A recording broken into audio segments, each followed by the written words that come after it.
I'm Joel Nigg. I live in Portland, Oregon. Oh, I did an undergraduate degree in the comparative study of religion, and I have a PhD in clinical psychology. And I now work as a clinical psychologist at OHSU doing research on child development.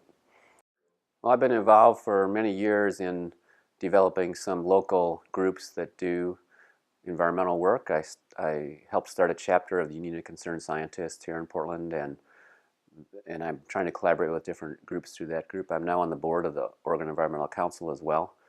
And so through those connections I came to know, and I've always had an interest in the Interfaith Power and Light and Ecumenical Council because of their religious-based work on climate change.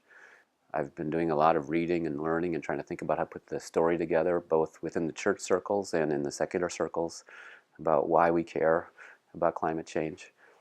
And so this all kind of came together, and Jenny asked me to participate in this event.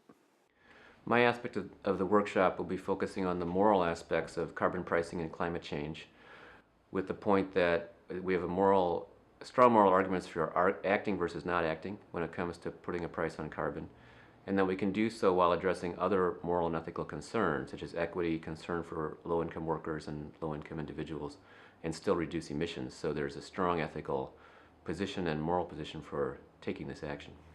I'm hoping when people leave this workshop that they will feel that they have a clear, strong understanding of the morality of taking action versus no action on climate change and carbon pricing, and in recognition that when it comes to a carbon tax or a cap on carbon pollution, that this is a highly moral action. There is really a strong motivation from conscience and from ethics to do that, because you can do it with a policy that takes care of equity concerns very readily if you set it up that way.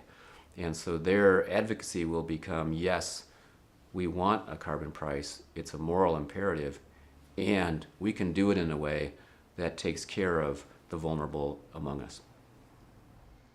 So the carbon we're talking about is the carbon we burn when we burn gas, oil, or coal for heating, electricity, fuel for transportation. And the carbon tax means, or the carbon price or cap means, that those emissions are limited or they're priced rather than being free. Currently we can pollute for free. The polluters can pollute for free, industries can pollute for free. There will now be a price on that. Now I'll add that one of the advantages of a carbon tax, the idea is not that you, or a carbon price, the idea is not that you take that money and bury it somewhere in the government.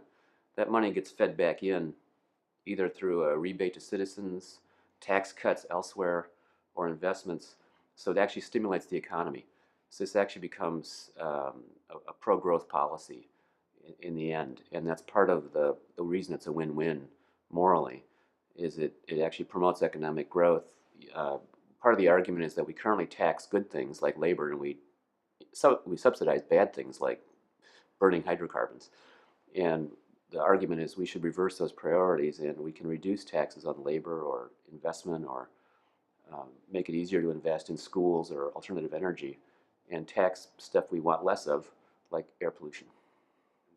The carbon price changes behavior and emissions because it gives a price signal that when we burn carbon, it costs something. It means you put a cap or a price or a tax on carbon when it enters the economy at the refinery or at the pipeline, and then that price becomes a signal so that we burn less of it. The money then is used for either tax cuts elsewhere in the system or investments in clean energy. Out of this workshop, there may be action steps people can take. Part of the goal will be to advocate both for a carbon price and for a carbon price that addresses equity, because we can be confident that can be done. And this is practical. And part of ethics is practicality, not all of it. And so we'll be encouraging people that this is something they can advocate for in good conscience. I think for many years, taking care of pollution or the environment has been seen as peripheral to Christian ethics and to ethics often generally. And we've often been given this false dichotomy between taking care of equity and the poor versus taking care of the environment. And part of what's happening now, I think, in workshops like this, is that the moral imperative to care for creation and to care for those who are disadvantaged or vulnerable or poor are the same.